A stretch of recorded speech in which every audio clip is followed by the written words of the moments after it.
Welcome to the WanderLearn podcast. I'm your host, Francis Tapon. This is an interview I had with Professor Elias Papaioannou, who is a professor at the London School of Economics. He has written a lot about African borders and Africa in general, and so he's an expert about the subject. And I want to talk to him about the borders because it's such a controversial issue. The conventional wisdom is that the borders that were made by the colonialists back around the 1870s, 1880s, has pretty much sealed the fate for Africa and burdened it with sort of problems that it's had up until now. And I tried to explore the issue of how much credibility is there behind that and other issues about the borders themselves. Could we have done better borders? I'm ultimately going to release an article about this issue, and it's going to be part of my book as well. So I'm trying to do fact finding, and that's one of the reasons why I want to talk with the professor. I want to confess that the audio is indeed quite poor in this episode compared to my normal standard, but the content is so good that I figured that we should air it anyway. So forgive me for the audio quality. I will try to improve it in the future as always. And before we get into the conversation, let's have a word from some of our sponsors. Now, do you want to take a life-changing travel adventure, but you either hate travel planning or you don't know where to start? Tour Radar is a trusted online marketplace that helps you find, compare, and book multi-day tours that will expand your horizons through life-changing travel experiences. Just type in a region you have always wanted to visit or your preferred travel style, and Tour Radar will do the rest. And right now, WanderLearn listeners can visit Tour Radar for a chance to win $1,000 in travel credits. Enter at tourradar.com/WanderLearn to get in. That's tourradar.com/WanderLearn. Not many people are entering. You're going to definitely have a good chance to win $1,000 in travel credits. It's definitely worth it. By the way, in my next episode, next week, I will be interviewing Jessica Husson, who went on a round-the-world tour with Tour Radar, and I interview her about that experience. There's been several videos made by Tour Radar capturing her experience. The last two things I want to mention is the Steelman Family Foundation, as well as Health Access Sumbawa. Both of these nonprofits are giving a thumbs up to WanderLearn and helping us out one way or another. So thank you to both of them. So those are all in the show notes. Now enjoy this episode about African borders. Even though you're Greek from origin and you're in London and you've taught at Harvard, you actually know a lot about Africa. Africa is a very complex, very heterogeneous, very beautiful place. So I wouldn't claim that I know that much. But together with Stelios Michalopoulos, who is another fellow Greek working at Brown University in the US, we have been studying African economic history over the past 8 to 9 years, since the time that I was working at Dartmouth and Stelios was working at Tufts.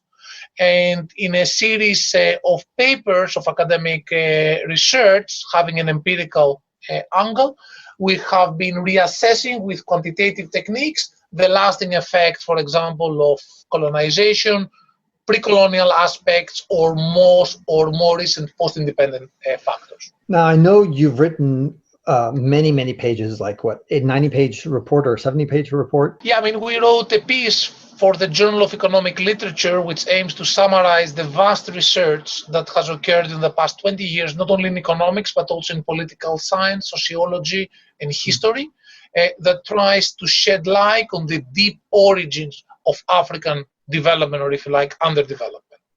And this body of research connects the lack of convergence and growth on Africa post-independence to the preceding colonial era, the preceding to the colonial era, which were marked by the African slave trades, and also even to deeper features related to geology, geography, ecology, and other factors. Okay, and what were some of those key takeaways, Professor, that you learned? I know it's terrible to summarize these things up as sound bites because this is a very complex, nuanced subject with no clear answer sometimes. Still, for somebody who doesn't know much about African borders, what would you start by saying? Well, let me give you the narrative of how things played. When colonization starts in the Americas, and subsequently it spreads to India and Asia, European colonizers view Africa as a labor reserve. So they commenced this very dark era for African history, the slave trades. Europeans actually set up tiny, I wouldn't even say communities, they just embark mostly on the western shore of Africa. Then they find the indigenous slavery was practiced by many indigenous African tribes, and then they deport the slaves, they ship them at the other side of the Atlantic, mostly to Salvador, Brazil, to Cuba and the Caribbean and the southern part of the US. And during the period of, roughly speaking, 3 centuries, the contact of Europeans with the black continent was mostly to extract labor effectively and ship them mostly to the Americas, to a lesser extent also in Asia. Now, we have the period of the commercial revolution, if I was to say, with the cross-Atlantic trade and also the Silk Route, if you prefer.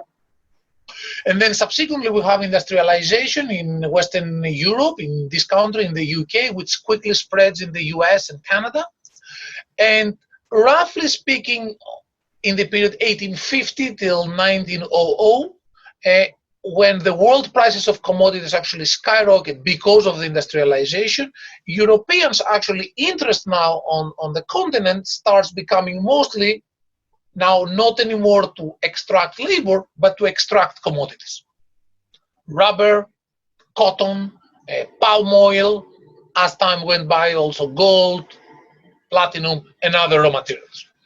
So effectively, during the period that has been coined as the scramble for Africa, which roughly speaking starts 1860, 1870, and is completed by 1905, roughly speaking, we have the French, the British, to a lesser extent also Germany and Belgium playing some role there in partitioning the largely unexplored continent into free trade areas, protectorates, colonies.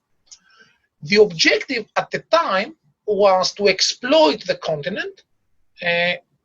So this strategy had, colonization of Africa had an exploitive angle clearly. And there was also perhaps an effort to educate Africa, build some infrastructure, for example, railroads, build some schools, some health clinics. But very quickly, European powers decided to outsource, for example, the provision of health and education to Christian missions, because they found it, and to private corporations that they were raising funds from Europe, and through concessionary type of agreements, they were exploiting the country, the continent. So effectively, European colonization in Africa, there was huge heterogeneity, as you pointed out. But for example, if I was to focus on Congo Free State, which perhaps is the most notorious period of colonial extraction under King Leopold II of Belgium, what we had, Congo Free State is something like bigger than Western Europe. So it was initially a private colony for King Leopold II. So how could he rule this? Effectively, he carved this very big area into pieces of land. He outsourced them into private corporations that they were raising capital from European cities, and they were trying to extract rubber, cotton, or all of the riches of Congo. Now, according to the plan, those private corporations should have also provided some schools, some basic infrastructure, but those were extremely limited. In this case, they were almost absent.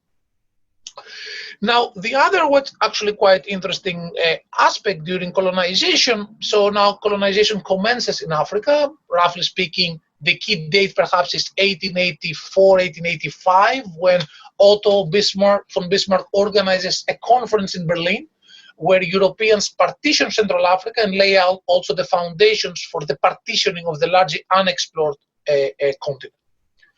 Now, because of that, we have the very peculiar states nowadays in Africa. We have most African borders follow latitudinal or longitudinal lines, and they're to a great extent artificial. As we study in our research, in something, you have out of 830 ethnic groups, something like 230 were systematically partitioned by the colonial borders.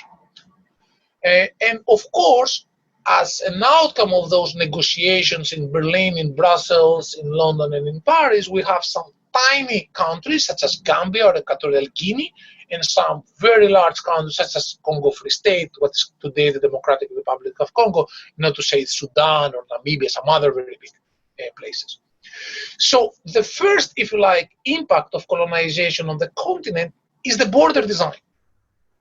To be a bit sympathetic to the European powers at the time, this was not on purpose, because actually all the historical records support the accidental nature of those borders and those colonial artifacts. At the time, nobody could foresee African independence. Nobody actually could, in Europe at least, could see that, 80 or 90 years down the road, the African people will demand independence and we will have decolonization happening very, very fast.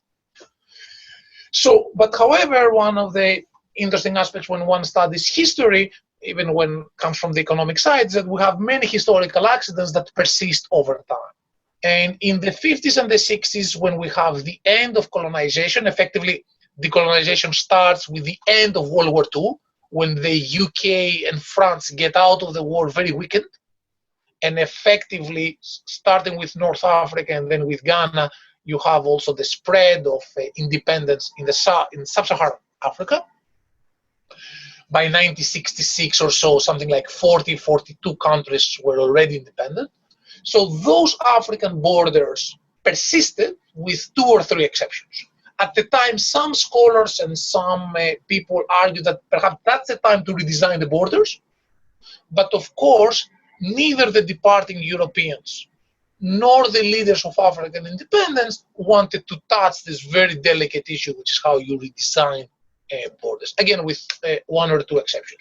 Plus, at the time, there was this very vibrant wave of Pan-Africanism and this type of ideology. So the leaders of African independence, for example, Julius Nyerere, among others, they really thought that by becoming independent and by perhaps implementing some nation-building policies, though this part that seemed to be Tanzania or German Eastern Africa could become a homogeneous country.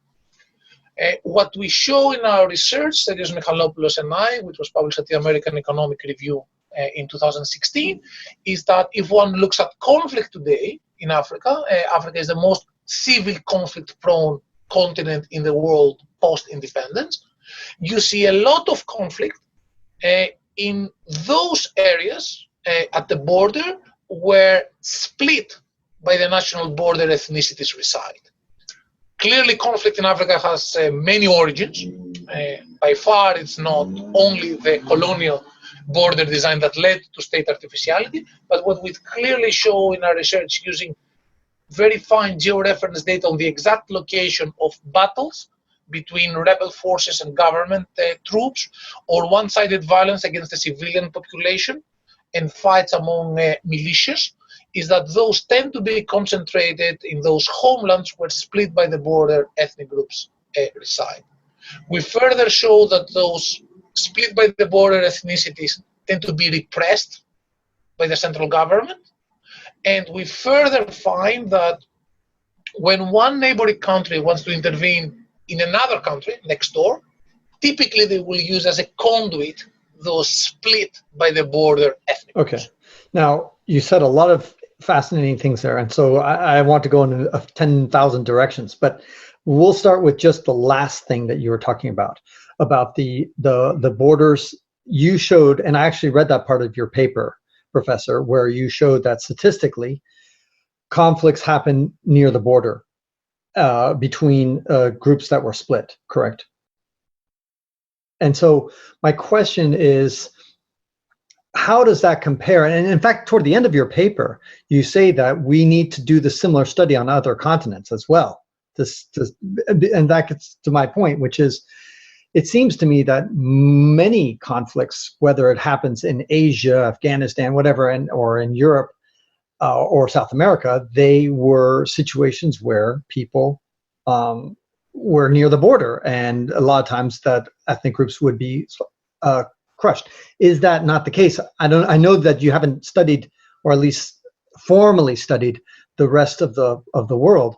But my guess is Africa that different in that respect regarding conflicts happening and being concentrated near the border? Well, that's a great question, Francis. So let me just elaborate on a couple of issues here.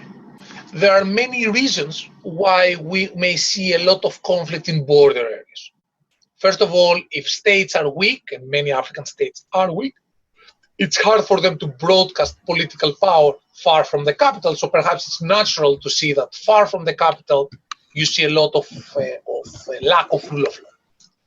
What we do in our analysis is we go at the border and we simply compare in the same border segment, if you like, an area where you have, by mistake, a split group, think about the Maasai at the border between Tanzania and Kenya, and a nearby group that, perhaps by luck or by accident, it was not split.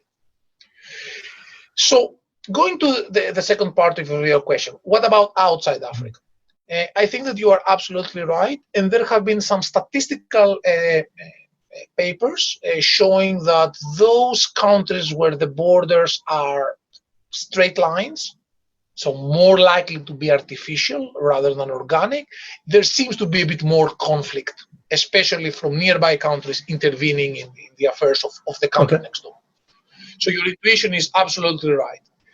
Third, let me add to your thinking that let me go to a really sad story now in the Middle East. Now, people from the Middle East believe, perhaps rightly so, that part of the problems that we observe in the Middle East come from the infamous Sykes-Picot Agreement of 1915, where those two diplomats, France and Brit, actually split that part of the world. This was the time when the Ottoman Empire was disintegrated. And, the Islamic State, in some of the videos that they had circulated on the web, which I don't urge your viewers to watch, but they do show that that with maps that one of the problems in the Middle East are the borders as delineated by Sykes and Picot. So the issue, however, which actually makes Africa very fascinating to study this global, as you rightly point out, issue, is the fact that borders were designed at some time where nobody could foresee African independence. And to a first approximation, Europeans didn't have much knowledge of local conditions where they were at the time of the border delineation, while Sykes and Picot had a very good understanding of the borders of the Middle East when they were drawing it. So from, if you like, from a scientific standpoint, the fact that borders in Africa are to a great extent, I wouldn't say fully random, but have a significant random element or lack of knowledge element, makes this a very appealing from an academic standpoint. But you're absolutely right that those lessons carry out to other places, and there are many other places of border artificiality. Okay. Now, another question I had is, you're familiar with, in fact, you mentioned it in your research paper, I think you pronounce it Murdoch. So Murdoch was this guy, I think it was 1960 or maybe it was 1950s? Yeah, so George Peter Murdoch is a very famous and very controversial anthropologist who studied ethnic groups across the world. Actually, his expertise was not Africa, but in a series of articles and academic work, published in the journal Ethnology, he produced some maps of pre-colonial Africa, or to be more accurate, of Africa at the time of colonization. At the beginning. So, at the beginning, I mean, again, at the beginning of colonization.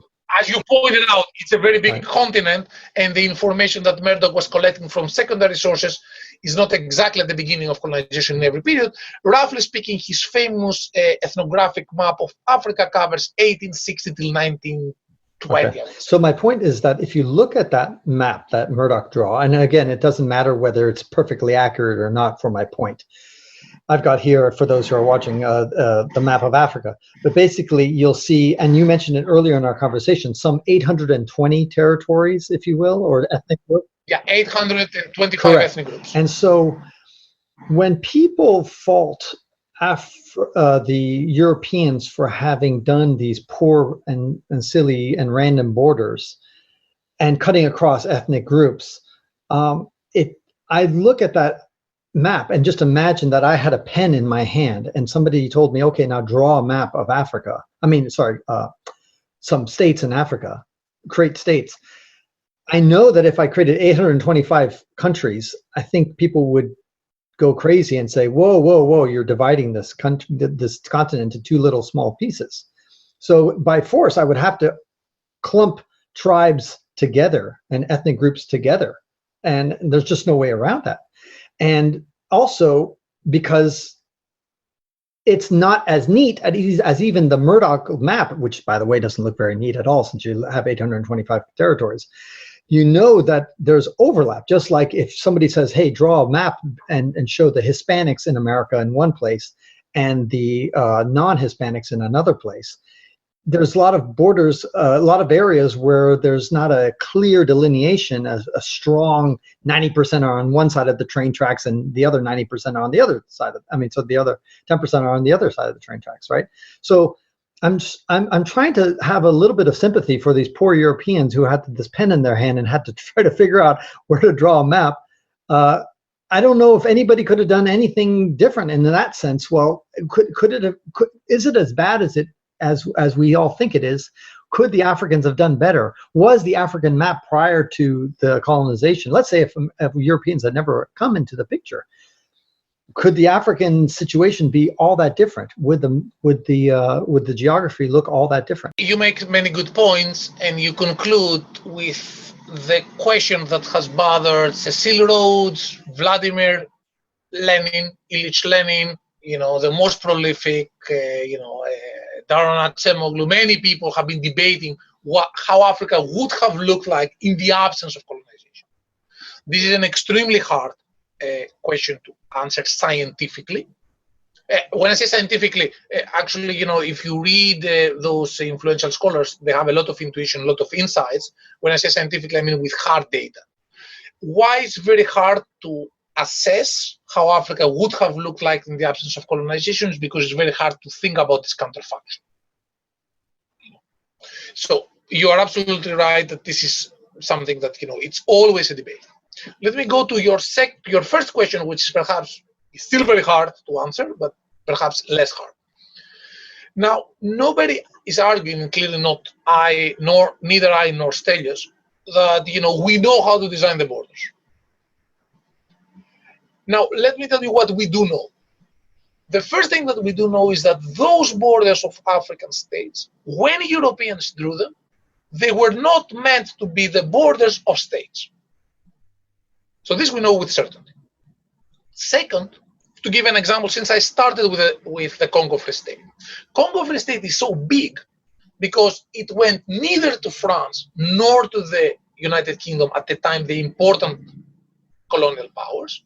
It went to Belgium and King Leopold. King Leopold was related to Queen Victoria, so the British thought that he would play along with them. He had received a lot of funding from French banks. They all thought that he would go bankrupt and effectively the French would have the first say. So it was like a bit of an accident that he got that. Secondly, as the name implies, Congo Free State, it was meant to allow a lot of commerce, both of British and French and also other Europeans. So third, those concessionary companies that were effectively ruling Congo, because King Leopold didn't spend time in Congo, effectively were multinationals. They were raising bonds, actually complex bond instruments, shares in Europe. They had many investors.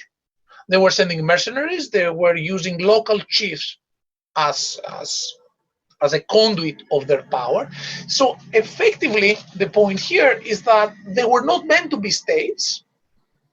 Even the fact that we assigned Congo Free State to Belgium is not exactly true. You had like many Europeans and non-Europeans actually, trying to get some of the riches of Congo. The same applies, for example, to give you another example, Mozambique. Mozambique, effectively, although it is a Portuguese colony, for a significant period of colonial time, it was effectively ruled as three distinct colonies, with the Portuguese having the power in the southern part, close to the capital Maputo, then having two concessionary companies, one in the center around the port city of Beira, and one in the north towards Nankala and Nampula, where, so effectively, although it seemed like one colony, effectively there were three. Ghana, Gold Coast, again, was three distinct colonies protectorates, the Asante, the Northern Territories, and the Gold Coast. So even during the colonial times, it was not exactly British or exactly French. True, there was a protectorate, a protection power. So effectively, the message here is that colonization was much more nuanced, if you like. And clearly, one never argues that Africa should have been split into 825 different mono-ethnic, if you like, type of countries.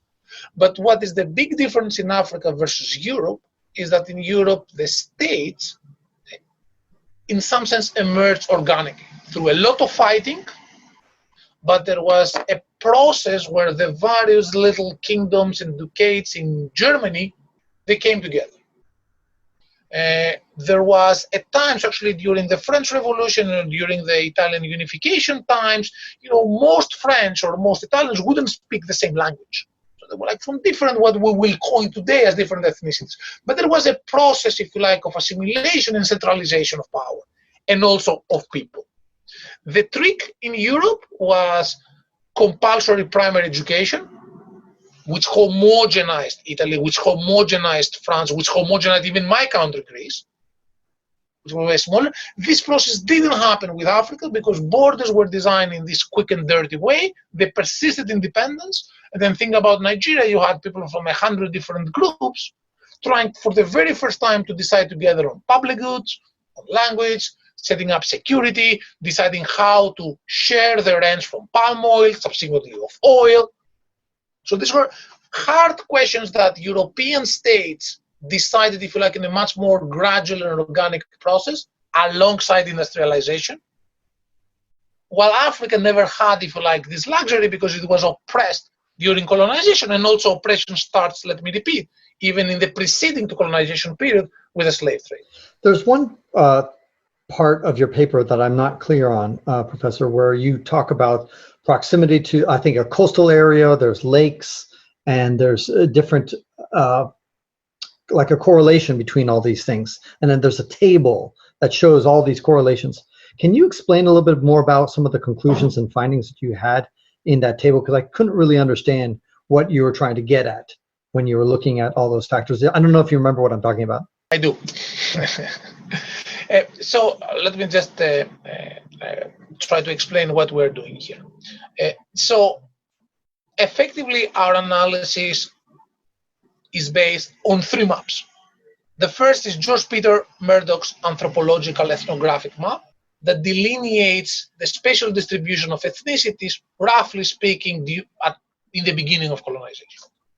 As you rightly point out, Murdoch assigns each polygon to a dominant ethnic group, although in reality there was mixing. Hold on. Mixing that's was I just want to, for those who are listening in, that's a really, really important point, because I sometimes think that when people talk about that the colonizers divided tribes, they have this image in their head that they are these neat little tribes all put together, when in fact it's not the case. I mean, you look at your own country, Greece.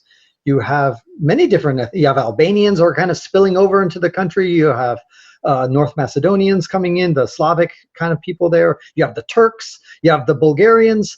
They're all, all these sorts of different tribes are kind of spilling into the quote unquote Greek tribe. Correct. Let me add some caveats though here. First of all, population density in colonial Africa was very low. So true, there was population mixing, but it was not of the sort that you have in mind in the example you gave today. So this is clearly not the case. There was population mixing, but it was not as high as it is today, simply because there was a lot of land in Africa and not so much labor. Again, let me remind to your viewers that one of the most direct negative impacts of the slave trades is that it depleted the population of Africa. According to some quantitative estimates, the population of Africa in 1850 was half of what it would have been in the absence of the slave trades. And those concessionary companies that I mentioned before, if anything, they were competing for labor rather than land. Land was abundant. There was not so much labor. So, but going back to your original question, so effectively we take George Peter Murdoch's, which is the best, at least so far. Many people are working on refining it. Mapping of ethnic groups across Africa. Then we portray on top the colonial borders that they were not meant to be for states, but they persisted African independence with some exceptions only. And then we overlay a contemporary dataset that gives very finely disaggregated georeferenced information where conflict takes place. So the first part of our analysis, which refers to the table that you mentioned, we really want to show that the homelands of split groups, like the Maasai, like the Ewe, a big group split between Togo and Ghana, those homelands and those ethnic groups are not that different vis-a-vis geography, ecology, and other characteristics to those groups that were not split. So effectively, you want to show that, look, something, for example, happens to Francis, but not to Elias, but this to a first approximation is unrelated to where you live or what kind of geography is the place where you live, etc., etc. Once we show that, and our results show that there are no major differences in proximity to the coast, in proximity to main rivers, on whether the area has, say, diamonds, gold, palm oil, etc., etc., this makes the comparison of non-split with split groups much more intuitive, because on observable characteristics, they look similar. They are also very close to each other. So effectively then the statistical analysis does something very simple. It's not fancy, if you like, at all. I just compare whether two areas or two ethnic groups that look similar in geography, ecology, etc., have more or less conflict, and whether this conflict, of course, is related to whether you are split or not. And our analysis shows that ethnicities that were partitioned during the colonial times have more conflict, both conflict targeting civilians and conflict between government forces and rebels and militias. Also, split groups are much more likely to face ethnic-based repression and be participating in ethnic-based civil wars as classified by political scientists. And also you see intervention from neighboring countries being much more likely to occur in the homelands of those split groups. And knowing that those split groups and non-split groups are quote-unquote similar across predetermined feature makes the point made also by African historians that to a first approximation this process was, entailed many random elements. Right. What about, and I'm trying to get at this notion that we have a tendency, I think, sometimes to look in the rearview mirror and try to explain all the problems that occurs in Africa and try to blame it sometimes all on the past. And I try to look at other continents, for example, the European continent, the Asian continent, and I see, and by the way, South America was also colonized, and they had their borders imposed on them as well. But Germany's borders, today's borders of Germany's has been imposed on them. Hungary's borders has been imposed on them. A lot of borders, whenever you lose a war, you often have to have your borders imposed on them. And I also saw, Professor, an interesting graph, and I should share it, that shows how the borders of Europe have changed in the last 1,000 years. And it's absolutely fascinating. It's like watching this animation and you see like these accordions of the border just shifting all over the place for over the 1,000 years. And roughly every decade, the border somewhere in Europe changed.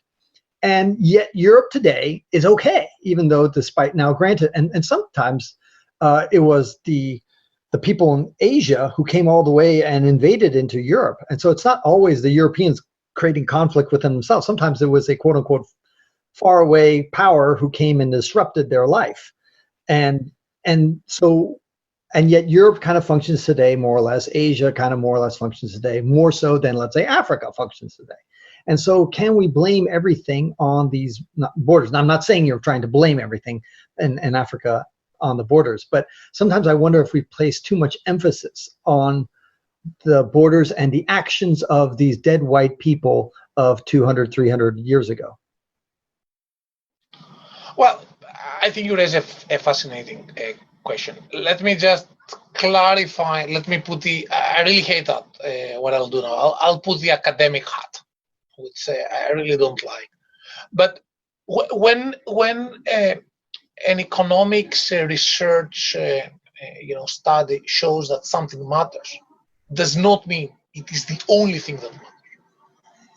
So when one says that growing up in better neighborhoods in the United States, is associated with better outcomes, which neighborhoods have a causal effect on, let's say, education or income. This doesn't mean that your income or my income were determined by where we grew up. 100%. So the first point is that African borders have played a role in fostering conflict and underdevelopment in Africa, but this is far, far from being the full picture. Colonization and the extractive natures of colonization, which were many in Africa, while the developmentalist aspects of colonization, education, health, railroads, roads, ports, were not that many, also played a role. But again, many other things played a role. Policies, for example, of the newly independent African state in the 60s and the 70s were not particularly sound. Africa was also the battlefield during Cold War. So the Soviet Union and the United States clearly had a role in holding Africa back. You could rightly say that the Cold War was also fought in Vietnam and parts of Asia, which again is or in many parts of Latin America, since you mentioned. But again, this shows that historical events matter, but for sure it's not the full. Right. Is there anything good about the borders that the colonialists ever did? In other words, is there anything that you say, okay, wow, that actually was pretty clever or smart, or was it all just a screw up? Well, again, I'm afraid that I will not be able to answer fully this question. The only point is that when you say screw up, let me just repeat that those were not meant to be borders of states. Actually, I forgot to mention that during colonization, if you were a Hausa in the north of Nigeria or the south of Niger, you could free. There was no border whatsoever. Effectively, the borders during colonization was, since I mentioned the border between Niger and Nigeria, if something valuable would be on the north side, the French would have the first say. If it was on the southern side of the border, it was mostly for the British to have the first say. So those borders during the colonial times were mostly meant for Europeans and for European interests, because Europeans never colonized Africa, especially inland, rather than for Africans. And perhaps one reason why the Africans didn't object much onto that at the time was because they were not salient. They became salient after independence. And even in the early stage, in the early years of independence, they were not again very salient, with a lot of movement of people across the border. So now let me go to the point that you raised a bit earlier about Europe. Now there's a very famous quote. Sorry, one second. I'm going to play in the background for those who are watching on YouTube, and for you yourself, you should be able to see this map of that I just told you about, the 1,000 years. You can see it there. Are you watching it? Okay, yeah, so this starts in the year 1100 AD, and these are showing the maps. And the point of it is, as you can see, every year practically, or certainly every decade, the map of Europe has all been altered somewhere somewhere. But it's fascinating. So go ahead, make your point on Europe as this thing plays out. Okay, but there is a very famous quote in political science coming from Charles Tilly, a very famous political scientist, who has very nicely put it: wars make states, and states make wars. So in Europe, as your graph very nicely portrays, there was a lot of fighting. And this, of course, led to those changes. But wasn't there fighting also in Africa, 500 years ago when the Europeans were not there? Actually, no. Let me come to that. I'm going exactly at this point. So we know that in Europe, there was constant fighting, the British against the French against the Dutch, etc., etc. Now, this process allowed for the emergence and eventual consolidations of states. So at some point it became inefficient to have like now your map has like myriads and dozens of little German mini states. At some point they consolidate because they were facing the threat from another country. So during this time, effectively, you have land that is valuable. The aristocracy, which was landed, wanted protection of their property rights. The polloi, the public, were fighting for that. So some form of a social contract was formed. Some armies were developed, and the very early vintages of taxation emerged. In Africa, this didn't happen. Now, you asked me about conflict in Africa. A caveat. We do not know much about pre-colonial Africa. So it's not like Europe or, I come from Greece, you go to every little town in Greece, the history of this place going back 3,000 years at the minimum. Now, however, all the evidence we have for the period before the 15th century is that there was not much conflict for actually a very simple reason. Land was abundant. So, if you were living in some part, let's say, of Asante at the time, and, Ghana. there was like some invasion there was no Ghana at the time. But that's the Ghana region. Today's Ghana. Yeah. So the point that many have made is that you could go further south. There was a lot of land. Well, if you think about it, so people have made this argument, many economists have made this argument about slavery and property rights. So in Europe, we have very early the development of property rights, because if you think about it, in Europe, high quality land is precious, there's not that much, and labor, relatively speaking, is the abundant factor of production. Go to Africa, most likely it's the other way around. You have a lot of high quality land, population density was small, so labor was, roughly speaking, the scarce force of production. So some economists, going back in time, like Smith and Marx and many others, have made this point that, look, in a place where you have a lot of land but not much labor, well, slavery. In some other parts where you have pockets of high quality land and a lot of workers, wages will be low, so no need, if you like, for slavery, but rents must be high. So let's protect property. So the process of a lot of fighting in Europe actually led, it was destructive, it was detrimental, if you like, in the short run, but then in the long run, it allowed the consolidation, the emergence and consolidation of states. While you go in Africa, it was the most likely the other way around. Again, with the important caveat that we do not know much about pre-colonial Africa. Europeans contributed to conflict in Africa during the slave trades, but this was a conflict where ethnic groups were fighting with each other and even with themselves, because the Europeans were willing to purchase, quote unquote, slaves and ship them at the other side of the country. And that makes a lot of sense. And I do agree with you with the fact that Africans, I remember reading a statistic somewhere that about 100 years ago or more, Africa represented just 5% of the world population, of the human population, and that in 100 years from now, it will represent nearly half of the population.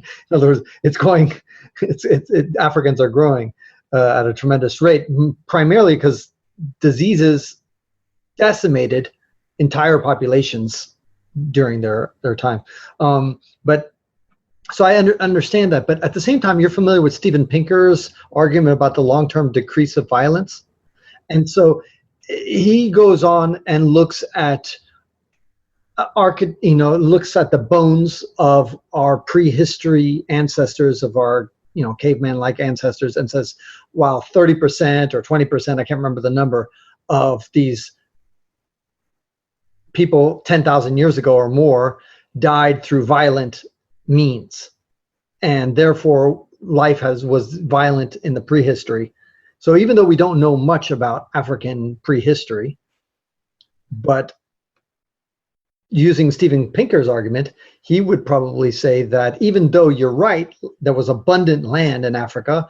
If there was a conflict, you could just move and go somewhere else. At the same time, there's an implication that maybe there was violence there. Of course, we don't know, but these are both counter arguments. Right. My understanding about Pinker's argument is that it is a very long run process. What I can tell you is that the original data that Pinker's work is based on are massively incomplete for Africa. So it's something that neither him nor I can do much about it, other than we should encourage people to do more original research about the important pre-colonial African kingdoms and perhaps go back in time.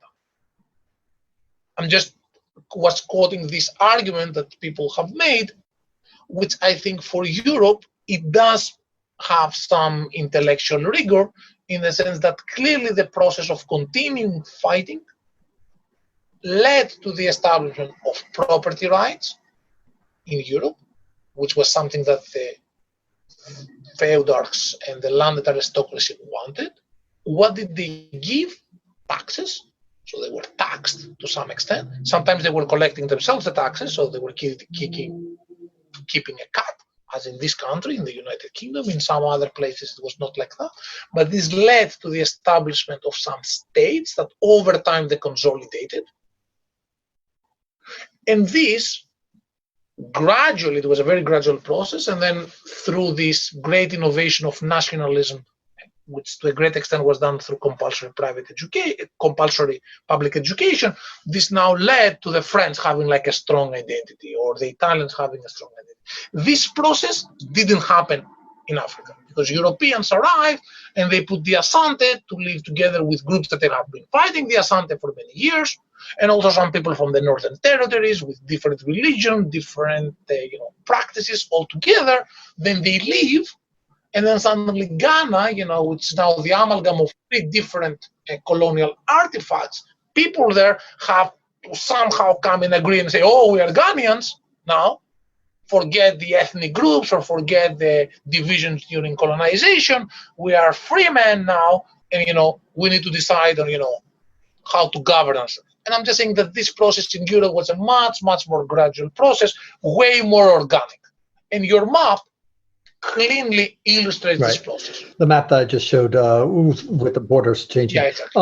I want to respect your time, Professor, and I really thank you so much for your time. I just want to get to a couple more things before we end. Number one, I want to ask you what your current research is, what your next project is. How can people find out about you and your projects? And then maybe at the end, we'll talk later, some other time in the future, later this year. I want to send you one of the things I'm working on myself regarding the African borders and get your feedback on that, but that's perhaps for a different podcast in the future. So let's finish up with what are you working on now, and how do people get a hold of you, or at least find out about your research? Thanks for the question. So first, they can visit my website. If they Google search Elias Papaioannou at the London Business School, you will be directed to my website. For all of my papers, you can find non-technical surveys, a lot of the maps that we're using in this type of research, and most of the data that we have been constructing ourselves or have been using from others, and also some interviews. And then on your second question, I was very privileged and honored to receive a very big grant from the European Research Council, which is the analog of the National Science Foundation, to continue my research together with Stelios Michalopoulos from Brown on the colonial origins of African development. And we have this project started 1 year ago exactly. It's a 4-year-long project. We're trying to get hold of the various arrangements that the colonial administration had with those private corporations that effectively were the main, if you like, force of European colonization in Africa, with some exceptions. So let me just remind to your viewers that Zimbabwe was Rhodesia, which was because Cecil Rhodes, one of the richest persons at the time, this very big country was initially part of a concessionary agreement that he got. And this was it was also contemporary Zambia. Cecil Rhodes was running part of the diamond industry in South Africa, had a presence in Malawi, in North Mozambique. So the point here is that we want to understand how exactly this relationship between the private firms and the colonial administration was playing out, because effectively we tend to believe that, Zimbabwe, perhaps Zimbabwe is not a good example, Zambia was like a British colony, but effectively the presence of the British during that time was minimal. You had like those private corporations that of course empowered local chiefs. Did South Africa start as a Dutch private company as well, or not really? Yeah, exactly. So, but South Africa wouldn't fit much in our discussion so far, because South Africa is colonized actually quite early. It is perhaps the only place in Africa where Europeans fight with each other, the Dutch versus the British. And also in South Africa, and to a lesser extent in Zimbabwe, we had considerable European presence. Obviously not as big as the indigenous population, but in South Africa we had because latitude and living conditions were actually quite favorable to Europeans. It was a place where Europeans, Dutch, and subsequently British, and subsequently many others, migrated en masse. Right. So that we won't hear from that research paper until the year 2022. No, we will have some preliminary. We hope to have some preliminary results, perhaps in let's say in a year. Perhaps less. Well, I would look forward to hearing from them, and I look forward to hearing that. And thank you so much again for your time. I'll put a link to how people can find out about some of your research in the show notes. And thank you again. Thank you, Francis. Thank you. Yeah, I look forward to chatting again.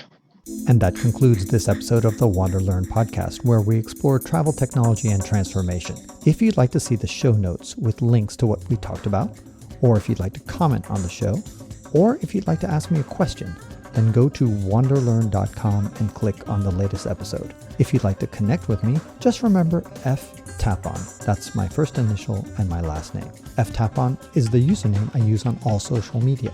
You can also get to my website by going to ftapon.com. Here's one last reason to remember Tapon. If you like what I do and want to get rewarded for supporting my projects, then go to patreon.com/, yep, you guessed it, ftapon. That's where you can pick up some sweet rewards for as little as $1 a month. And remember, subscribing to the WanderLearn podcast helps, but downloading each episode helps even more. Please share the podcast, review it, and sign up for my newsletter at WanderLearn.com. This show was edited by Rejoice Tapon. The music was composed by Eric Stratman. This is Francis Tapon, encouraging you to wander and learn.